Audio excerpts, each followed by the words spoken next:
Peace and blessings, sisters. Welcome to my YouTube channel. My name is Lillian Matea, and I am a mother, entrepreneur, and a creative.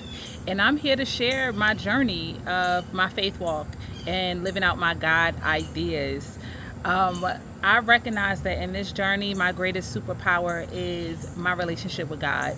That's period. And understanding how clear in which God I serve, because as the scriptures tells us that there are many gods, not that there are many powers, but there are many gods.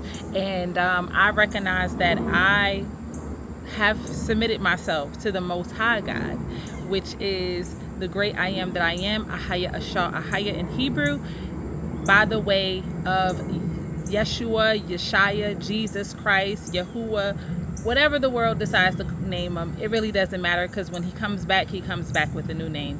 So no use of fussing over the name on that.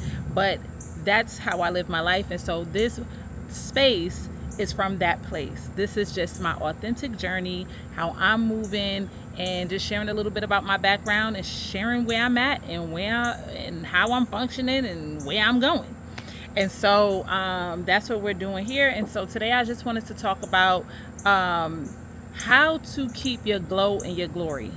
How to keep your glow and your glory no matter what the circumstance, no matter what you're going through in life. How to not look like what you're going through. And not because you're putting on the makeup and you're putting on the outfits and you're getting your nails done. No, I'm not talking about that. I'm talking about the soul work. I'm talking about the spiritual postures that's necessary, the habits that's necessary to keep yourself intact as a daughter of God, staying in your glow and your glory. Obviously, it may be not so obvious, but the first foundational root of that is God. Is God.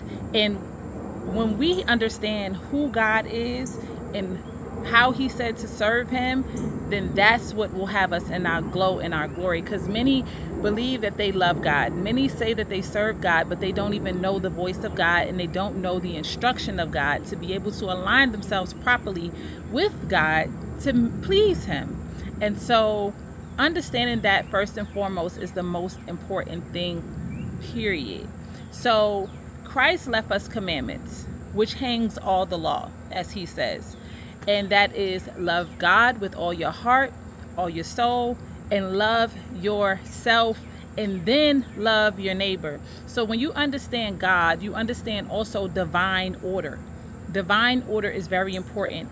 Having your priorities intact is very important. And I'm not talking about just priorities like bills and making sure you're taking care of your adult things. Yes, that's very important. But I'm talking about priorities in perspective, priorities in how you see the world, priorities in how you're thinking and what you're thinking about.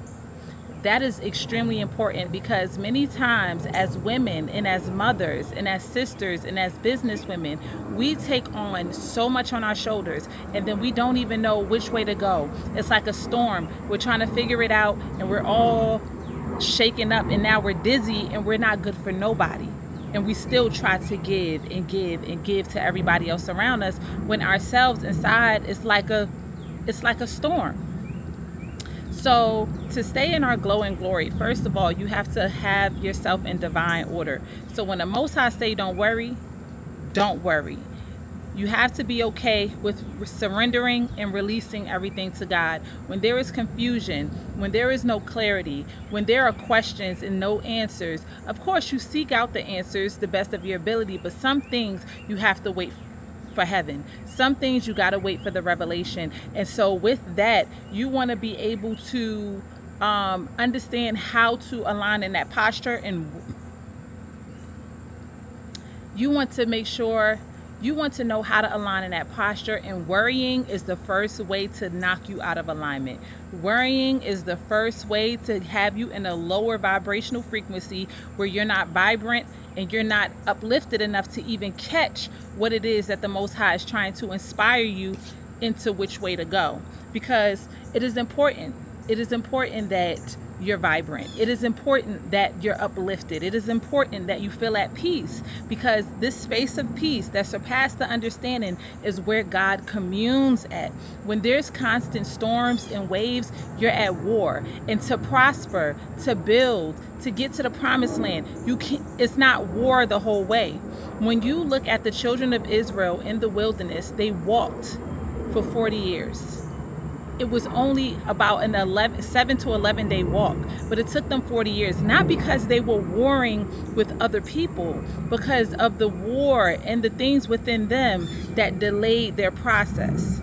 So to stay in your glow and your glory is, first of all, allowing God to be God, and knowing that you don't need to have all the answers, and you don't need to act like you got all the answers, and you don't need to worry about all the answers. All you need to worry about is worrying about the day that you're in, staying in alignment with the assignment, and doing the best that you can. Releasing and not worrying about the things that you can't change, and having the wisdom to know the difference between the things that you can and the things that you can't. That's going to release you so much. It's like not even funny.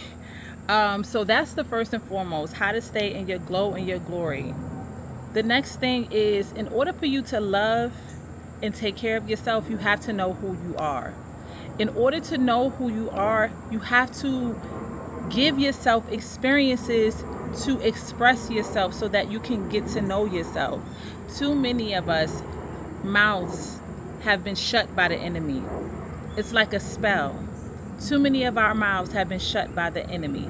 And I remember when I personally went through this, I recognized that this curse had come upon me where I could not properly communicate. I could not get my thoughts out clearly. I just couldn't communicate well. And I remember when I recognized that, the first thing that I did, and this was led by the Holy Spirit, was I just cried out to the Most High, and I said, unloose my tongue, unloose my tongue, unloose my tongue, unloose my tongue. And that literally, I would do that. Every time the revelation would come upon me to do that, every time I would recognize that that was an issue, I would affirm that for myself, and I would say, unloose my tongue, unloose my tongue. And soon the Most High would deliver me into spaces where He would encourage me to speak. He would encourage me to share the voice within that He's given me and the words that He's given me. And I would have never known the impact that I would have on other people if I would have remained with a closed mouth or with a shut tongue or a twisted up tongue. I would never have been able to even be before you today on this video right now had it not been for the deliverance of the Most High. And many of us as women are dealing with this. That is the top way that the enemy attacks woman, is that he attacks her ability to speak and he perverts her. And so to stay in your glow and glory, you have to put focus on God, and you have to put focus on yourself. Without these two ingredients, you're not good for nobody else, not even your children. So allow God to do the work in you so that you can do the work for Him. It's a give and take. And so it's a good thing. It's a blessing because He commands us. He commands us to take care of ourselves. And so I want to get into the next part, which is healing. Being in a state of healing, being in a frequency of healing. We have all gone through some trauma. We've all gone through some things. But one thing about some of us is that no matter what it is that we have gone through, we still handling our business. And we're not handling our business by the way of stress and force and willpower. And no, we're handling our business by the way of the strength of the Spirit. When you stay in the Spirit, you're able to move forward, and it might not look like how other people expect it to look. They expect you to be working 2, 3, 4, 5 jobs. Sometimes the work is to rest. Sometimes the work is to get help. Sometimes the work is to reach out to your neighbor and ask if they can help you with something, or just simply asking for help more. Sometimes that's the work. Sometimes it's coming out of pride, coming out of protection. Open up yourself, become vulnerable to allow people in so that you can receive help. You can receive encouragement. You can receive sound relationships. But if you walk around with this mentality of everybody is out to get you, you'll stay in this traumatized space. In order to heal, you got to become vulnerable. You got to relax. It's just like if you fall and you skin your knee, and your mom or your dad comes to try to help you patch up your knee, but you're so afraid that when they put the peroxide and the Band-Aid on it, that it's going to hurt so bad that you're still fighting. You'll never get the care that you need to until you relax. Until you relax in life, until you relax in perspective and understand that you're safe, you're covered, you're protected, and God has blessed you with the spirit of discernment to be able to tell who is from God and who is not. And in order to clearly tell who is from God and who is not, you yourself have to be honest with yourself and truly be in God so that you can recognize those people that God is sending to you. Okay? The next thing to stay in your glow and your glory is sacred self-care. Sacred self-care. You got to take care of yourself. One of the practices that I did when I was fresh in my heartbreak, pregnant, right after birth, I took a lot of baths at that time. And what I would do with my baths, I would put my salt, my herbs, and I would put essential oils, and even sometimes I would even put clay. And I'll share my recipes soon, or perhaps it's somewhere on this video. Y'all gotta work with me here. But you put, so I would put these things inside of my bath, and then I would speak over the water. I would speak healing to the water. I would speak joy to the water. I would speak peace to the water. I would speak these positive, uplifting words to the water, because it has been scientifically proven and it has been instructed to us in the Bible that our word is power. Our word is creators.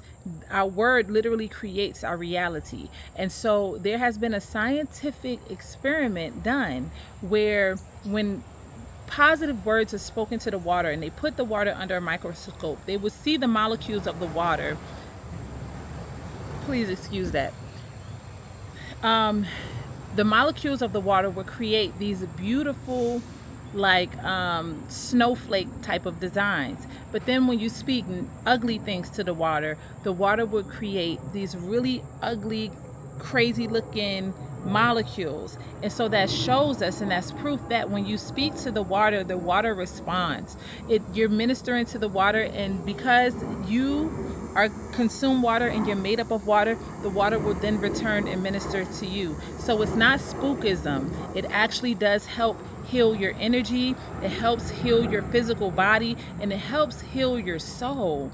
Once I got into the water, I would continue to speak good things over myself. Too many of us are waiting for a pastor or a preacher or someone else outside of ourselves to encourage us, to tell us the good things about ourselves, when you know who God said you are. So you don't need nobody else to tell you that. You speak it over yourself. You affirm it for yourself so that you can become and be that. But you cannot be that if you don't remember. You can't be that if you don't encourage yourself or even have it in your mind that you are these things. You are successful. You are beautiful. You are strong. You can do it all. You don't have to do it all because God is going to send the help. You have to have these thoughts in your mind so that the most you can receive it, because it tells us in the scriptures that God will fulfill the desires of our heart. But if we only desire the things that we know, the familiar things, which is a perpetuation of broken circumstances, cursed circumstances, then that's all that we will continue to receive. So it's very important to reprogram your mind into righteous kingdom way thinking in order for you to stay in your glow and your glory. That's just on period on that. And so that's really the word that I wanted to share today. That's the word that I wanted to share today. How to stay in your glow and your glory. Take care of yourself. Love God. Love yourself. And keep growing. Keep going. Peace and blessings, my dear sister queens. Until next time, peace out.